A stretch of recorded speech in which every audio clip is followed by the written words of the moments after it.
Thank you, Mila and Jenny, for that fascinating dispatches from the front lines of the defense of press freedom and the First Amendment. It's really amazing to hear the people who are really living it day to day.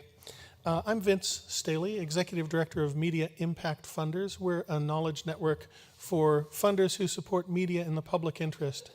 And we've been really privileged to work with our colleagues at the Pittsburgh Foundation and the Heinz Endowments in designing this program, and also fortunate to be working with both of them as they were hosts for our annual gathering of journalism funders from all over the country over the past couple days. So it's been really a treat to bring national funders like the Knight Foundation, the Park Foundation, the Democracy Fund, some of whom are still with us through this conference, to share with them the really rich media ecosystem that is present here in Pittsburgh and the surrounding region.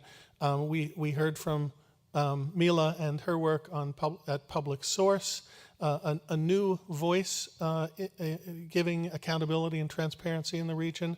And we also recognize that you have rich public media like WESA and WQED, and the home of Mr. Rogers' Neighborhood, which celebrates its 50th year of its initial broadcasts this year. So we know that there's a rich history and present in media for the public interest here in Pittsburgh, and we're really happy to share that with our colleagues from around the country. I'm here to introduce other colleagues who are going to share with you some new research, renewed, refreshed research on civic engagement and the information you need to engage in your communities. Kristen Cambell is Executive Director of Philanthropy for Civic Engagement, and Matt Leighninger is a Vice President at the Yankelovich Center. I tried that 3 times. Yankelovich Center at Public Agenda, and they're going to share with you a relaunch of their Infogagement report. And I think if I could just be brief, because I know we're running late and getting to lunch. They're going to try and be compact in their presentation as well. But I think the short version is, I told you so. They came out 4 or 5 years ago, highlighted some very important concerns they had, and some of them have come true. So I'm going to turn it over now to Kristen and Matt.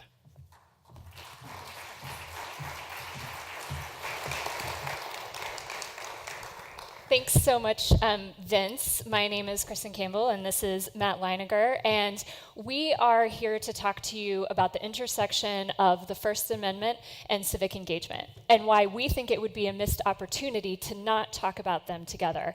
And we imagine that some of you share this belief as well. After all, it does appear to be the second paragraph of the theory of change for this conference, and the way that we start to fulfill and build that more perfect union that we've been talking about over the last day or so.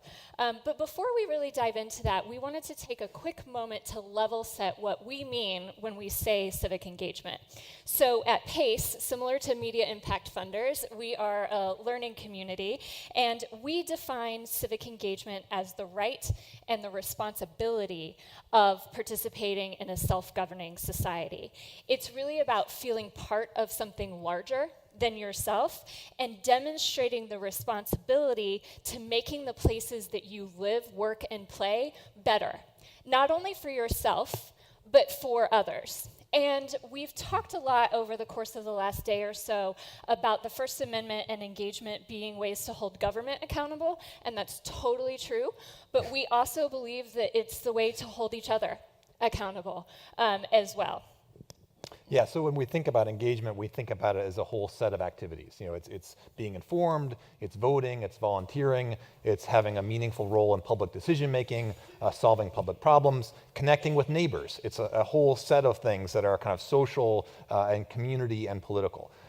But the political rights do matter a lot, and in fact, research shows that as well, that in places where people think of engagement as a right, they are more likely to participate. This is true of participatory budgeting all over the world, that the places where PB is a right, there people are participating not only in the PB processes, but in other things in their communities. It's also true that increasingly, especially in the global south, not so much in the north, but increasingly people are articulating engagement as a right, as something that is part of their responsibility and their right to do in their community. And so things like the right to the city and other kind of articulations of that are growing. I feel like we're presenting at the Oscars, and we do actually have a movie. So Yeah, absolutely, because one of the things that is important and I think sometimes can be a barrier to people engaging is not only not being asked, which we know is important, but not necessarily knowing how. And so it's really important to paint that picture of that robust spectrum of what is involved in civic engagement. And so we do have an Oscar-like video. I'm sure it's equally high quality. So if we can roll that to help level set, that'd be great. PACE stands for Philanthropy for Active Civic Engagement. We are a network of foundations and funders that invest in civic engagement and democratic practice across the country. For us, civic engagement is the process of helping people be active participants in building and strengthening their communities. Community can be defined as a physical place, a shared identity, or a shared interest. Civic engagement describes a spectrum of ways people can participate in self-governance, from interactions with government to voluntary associations and many things in between. People often ask what it means and what it looks like to invest in civic engagement. If you think of the civic engagement field as a big house, it's easy to visualize the way funders and practitioners work together to create a larger whole and how each piece interacts with the others. Here's what we mean. Some funders and practitioners come in through the front door with the kinds of activities we might traditionally associate with civic engagement. Things like voting and election administration, civic education, or volunteering in service. Others come in through a side door or a window. These folks might focus on issues like the alleviation of poverty, environmental work, or health, and they can use civic engagement as a strategy to achieve those ends. This could be things like community organizing, advocacy, or participatory dialogue and decision-making. Others serve as the floor or foundation of the house. These are folks who focus on values like equity and justice, or personal freedom and liberty, or faith and spirituality. They see these things as the ground upon which so much civic, political, and social capital and identity are built. Without these strong foundational values, the other elements of the house are weakened. Finally, there's the roof, which you might think about as the enabling conditions of democracy, or the things that keep the house clean, safe, and dry. This could encompass things like journalism, media, leadership development, and social entrepreneurship. The roof protects the house. If there's a leak, that negatively influences the way the rest of the elements operate. At PACE, we believe civic engagement is not about telling people how to think, feel, or act. It's about helping Americans be part of America, the house we all share. pacefunders.org. Is this when I thank the Academy? Yeah, exactly. Okay. The envelope, please. I don't know if you've ever been to the PACE offices in DC, but they look exactly like this house. So how would you describe then, using our architectural metaphor, why is the First Amendment important to the house of civic engagement? I think the house that civic engagement built sits within the public square that is paved by the First Amendment. So First Amendment principles really create the enabling conditions for democracy. But what we all know is that democracy is not just a system, it's a practice, right? And it must be practiced so that the rights inherent in the First Amendment are realized and preserved and defended. And that really creates a self-reinforcing cycle, right? So beyond the First Amendment rights that we might gravitate towards naturally because they're first, the Constitution itself says that we have a right to active and engaged citizenship. We have a right to be informed. We have a right to be consulted in decisions. We have a right to choose our leaders and participate in civic life. And those rights might be implied in the First Amendment, and the First Amendment certainly lays the groundwork for that. But the act of civic engagement takes what's implied and makes it explicit, I think. And so I guess, Matt, to turn this question back to you a little bit, this brings us to the question of what are the pieces that have to come together in order to have this type of meaningful, robust engagement that we describe. PACE started looking at this question back in 2014 through a paper called Infogagement, Citizenship and Democracy in the Age of Connection, where we asked you, Matt, to help us explore the intersection of media and information and technology and engagement. And at the time, Vince helped us tease this out, you predicted that they were on a collision course, and it turns out, I wouldn't have said I told you so, but since Vince said I told you so, maybe maybe it turns out that we were on to something. Right. So Matt, from your experience helping us start to interrogate that question and unpack it a little bit, what do you think we need to know about the connection between information and engagement? Sure.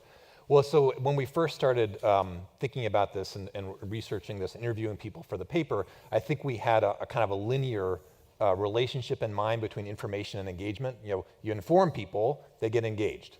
And it was kind of a Norman Rockwell image that we had. And we were particularly interested also in what we thought of as marginalized voices, low-income people, people of color, young people, and you know, that a lot of civic engagement or immigrant integration work, a lot of them kind of assume, I think, have a Norman Rockwell image, and the question is, how do we bring more people into that scene?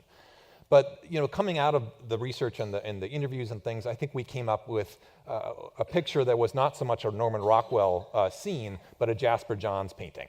With all kinds of things ricocheting off each other.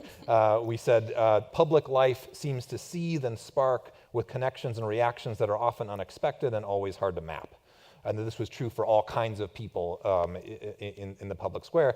And as part of that kind of confusion and complication, we also kind of saw a changing of roles. And we've tried to capture this with a little vignette at the beginning and the end of the report. A vignette where there's this kind of conversation, a coffee shop, a fictional discussion between you know, a public official, a resident, a blogger, a journalist, you know, and then we return to that vignette at the very end of the paper, and all of those people had changed jobs. And that is, I think, partly what we're seeing, some blurring of these roles among these different kind of roles in public life. Mm-hmm. Yeah. And at the moment that we keep talking about or referring to, where everything is moving so quickly and the issues that we face are so complex, really taking the time to have a deeper understanding of this relationship between media or the fourth estate and the citizenry, or infogagement, as we have come to call that intersection, feels especially important. So as you started to allude to, the original paper really hinged on the premise that that there were really important conversations happening in the fields of media and technology and expression and engagement, but that by being more intentional about creating overlaps between those conversations and being more expansive and collaborative in them would self-reinforce each of those fields. So a lot has happened since 2014, and the challenges and opportunities that have arisen in this age of connection continue, I think, to reinforce the need for that collective strategy.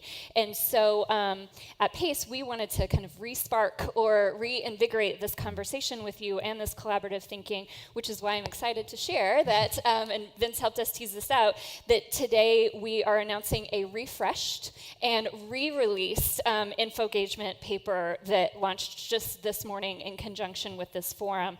It's available on our Medium channel, medium.com/infogagement.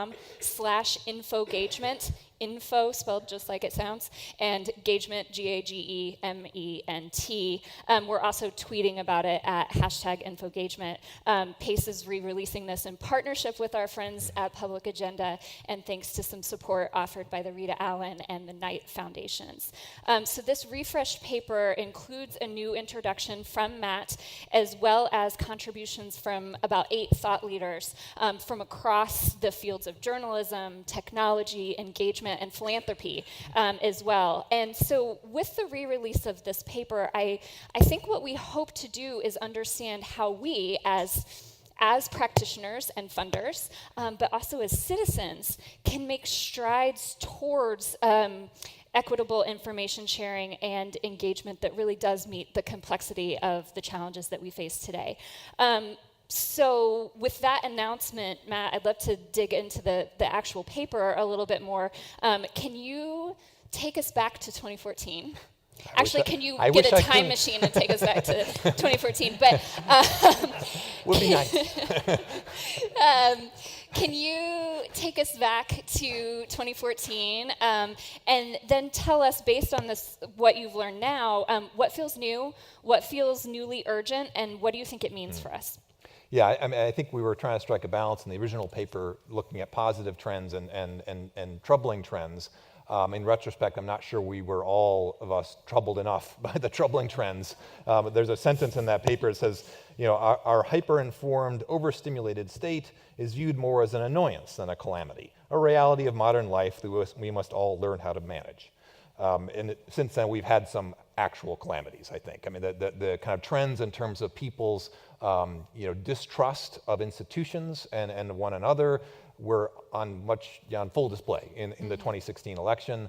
And I don't say that even as a partisan comment. I think it's fairly true that on both sides of the political spectrum and both parties, that a whole lot of the tenor of the entire campaign was of great frustration with institutions, with systems, people feeling not heard, and so on.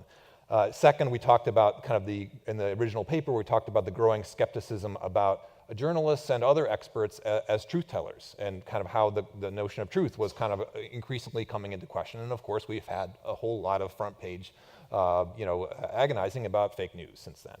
And then third, we wrote about big data, they said the future of big data may depend less on the skill and expertise of hackers, journalists, and curators, and more on public trust. And of course, that also now is a front page story in terms of Cambridge Analytica and all the kind of questions about Google and Facebook and how privacy or is handled or not handled in terms of our data. But it's not all bad news. There are certainly some encouraging things, and we and in particular, our commentators in the new version of the paper, bring some of these out. You do in your forward, and I do in my new intro. And part of what the new and more promising things have to do with is, I think, a little bit more borrowing and learning from one another. I mean, I think we're still seeing is kind of solutions to these problems, which are mainly being developed and incubated within these fields, within journalism by journalists, within engagement by engagement practitioners, within technology by technologists, but there's at least some more kind of borrowing of different tactics and practices and ideas, and that certainly comes through in some of these commentaries. We've got things in there, stories of Harkin, City Bureau, Civic Hall, Center for Investigative Reporting, various kinds of things. Tom Glazier and Paul Waters describe a bunch of ways in which local news ecosystems are kind of laboratories for a new public square. There's some, on the philanthropic side, lots of interesting, cool things that are being supported by Democracy Fund, Hewlett, Knight, MacArthur. And a lot of what's happening, in those sorts of things are journalists kind of doing engagement basically on the front end, trying to kind of figure out what kinds of stories, what kinds of information people actually want, and then also at the back end, after the story is out, using it in different ways as kind of fodder for public discussion. And then you've got engagement practitioners within their field borrowing increasingly from technology, using tech in various ways to kind of supplement, what they're doing. And also in general, I think there's a lot of both in the global South and the North, cool new examples of engagement, things like On the Table. There's a lot of things actually happening here in Pittsburgh that you all probably know more about than I do. So you've got things like participatory budgeting, both here and in other parts of the world, using more technology as part of its processes. Things like Text Talk Engage, which is a process where we used smartphones as a way to kind of coordinate and facilitate face-to-face conversations across an entire country. 50,000 people have been involved in that. And then in various ways in Pittsburgh and other places, people using hyperlocal online spaces in addition to kind of more ongoing processes to get people to create kind of sustained engagement that turns out to be helpful as far as K-12 student success, public health, and also resilience in the face of environmental threats. Within technology, in that sphere, there's some interesting newer things that have to do more with kind of taking advantage of the fact that tech or online connections and face-to-face connections can really support one another. One of the things that the original paper described was the growth of these hyper-local online spaces, like Nextdoor or Front Porch Forum in Vermont. And they've had their growing pains as well as their successes, but they are evidence of kind of this new way that people can be connected that not only is helpful as far as their political power in holding officials and other people accountable, but also in terms of their daily life needs. And when you look at some of these things and what people are asking are things like, who's seen my lost cat? And that's a promising sign. I think that's a kind of an ingredient of sustained engagement when you have that range of incentives. And then finally, with youth engagement, there's all kinds of interesting things that have been happening in the last year or two. In the paper, Abby Chiesa and DC Vito talk about 22x20, which is a kind of a blend of media literacy, youth engagement, and technology. And then, of course, you've got some cool examples through the Parkland students and other settings where young people are not only articulating their interests in the public sphere, but they're also helping people kind of rethink what should governance look like in ways that can actually incorporate youth voices and other people's voices as well. So we've got a lot of borrowing that's starting to happen between the fields. It's still fairly clear, though, that these are happening within the fields. I mean, you've got journalists who are kind of thinking about engagement in terms of their audiences. Technologists thinking about how to do things differently, but mainly, in most part, is in terms of algorithms and ways in which they're going to change their platforms. Engagement people still kind of struggling to really articulate what their work is really about. So none of those people, or not often enough, are people asking kind of the ultimate question, which is in the paper, which is, what kinds of engagement roles, skills, and infrastructure do we need to facilitate this nourishing, equitable flow of news, information, and engagement? I mean, this is a public square kind of question. It's not just a field-based kind of question. That's the kind of thing we need to be asking more. There's a couple things that might be helpful as we kind of develop answers. One, measurement. And how do we measure engagement? We have a real lack of useful tools and indices for some of those kinds of things. Jenny Choi talks about that in her commentary in the paper. And then also, I think we face a really interesting challenge and opportunity when it comes to things like data and privacy. We know that big data and AI has incredible potential, commercial and also positive life-saving potential. And we know also that people are understandably incredibly concerned about their privacy and how this data is being used. This is an opportunity for engagement, to put people in the driver's seat, to use kind of the principles of participatory action research to help people figure out, what can my data be used for? What do I want it to be used for? Right. What are the regulations, the rules going to be around that? And how could I, in fact, support that? How can I help gather more data? So anyway, so let me wind up here and say that that part of what we're trying to say here is that, and the reason we use these kind of architectural metaphors is that public squares don't build themselves. This stuff is not going to solve itself on its own. And we need to be thinking about our house or our pavement or whatever, however. When we remodel the house. That's exactly right. That's right. And what the landscape is. Exactly. I could take this for days. I know. And that as part of that conversation, all of us have roles to play in it. Technologists, journalists, engagement practitioners, public officials, philanthropists, all kinds of people, and citizens themselves. And there's a great quote in one of the commentaries to the paper from Lillian Coral from Knight. She says, citizens continue to be left out of the design and management of their communities. The result is low trust in democracy, poor policymaking, economic and political dysfunction, and communities that don't reflect the needs and preferences of their residents. Mm-hmm. Great. So, Matt, in the last couple minutes that we have, I want to actually turn the question that you asked me back on you. So what does this have to do with the First Amendment? And what do you hope that folks here will think about in terms of the implications and what they should walk away with? Sure. Well, I think we should be thinking of the public square, as a right, that we have a right to the city. And that one of the best ways of protecting the First Amendment is not just defending it, but extending it. And thinking about that, perhaps that we deserve not just the right to speak without being persecuted, but that we deserve the right to a supportive infrastructure in which people, when it's that speech, is going to be heard. It's going to be analyzed, deliberated, made actionable, made into policy. there's a tagline, the second line here, community responses to the threats to the First Amendment. And I think that implies a whole bunch of things that we could be doing. That implies legal responses, policy responses, philanthropic ones, journalistic ones, and there's a whole range of things that we could be doing. So please, we want this to be a kind of a beginning or an extension of a conversation here. As Kristen said, medium.com/infogagement. You can give comments there. You can suggest new architectural metaphors. We clearly don't have enough of them. On Twitter, where it's #infogagement. You can follow PACE and Public Agenda on Twitter. Go to our websites, publicagenda.org, pacefunders.org, and to be part of and suggest more answers to this kind of ultimate question, which is what kind of democracy do we want? Yeah, absolutely. So we would have loved to take some questions, but I'm contractually obligated to make that bad joke about we're standing between you and lunch. And so we will actually cede back the balance of our time to help you get to lunch, but we are open to questions. Matt and I will both be here for the rest of the day. He already outlined the channels through which you can engage with us as well. So thank you all so much. Thanks, Matt, Public Agenda, Knight, and Rita Allen, and thank you all of you for all that you do.